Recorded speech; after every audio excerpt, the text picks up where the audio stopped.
And I said to Jim, I said, hey, I understand why some of the sort of signature things we did, those guitar players went other places. But I said, why did you stop, using Dan's name on the Black Classic, this guitar?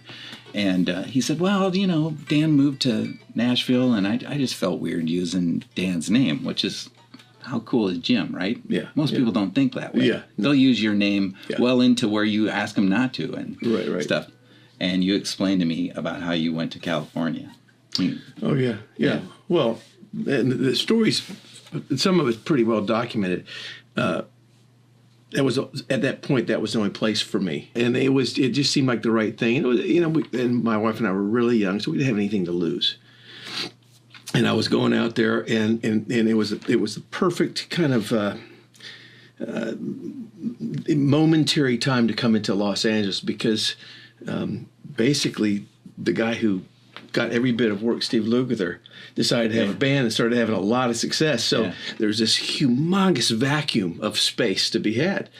And so I went out there, and, of course, everything Steve, that was what consumed me. And I loved the way he played. He affected me more than I could. I've thanked him a million times for it anyway. But in essence, I was Steve Lukather light, but that's a good way to get work, right? Yeah. And so, and I wanted a guitar, and of course I looked at his guitar. Well, heck, that looks great. And so I went out. I found a photo of that guitar, by the way. Of Steve's guitar? Yeah, no, that guitar that you must have seen with the black pickguard. Yeah. Well, that's that's that guy back there. Yeah. And so I'm getting around to Jim. So basically, I got a Strat, and because I didn't have a really good Strat, got a really nice Strat, a nice 63, which it's taken me until I'm 64 to find out it's 64. But when you're 64, I found out, he was Jim's shop was in the back of Annie Brower's Rentals, and so. I couldn't use the original. Yeah. I needed a Wanger, I need a Floyd, and I need humbuckers.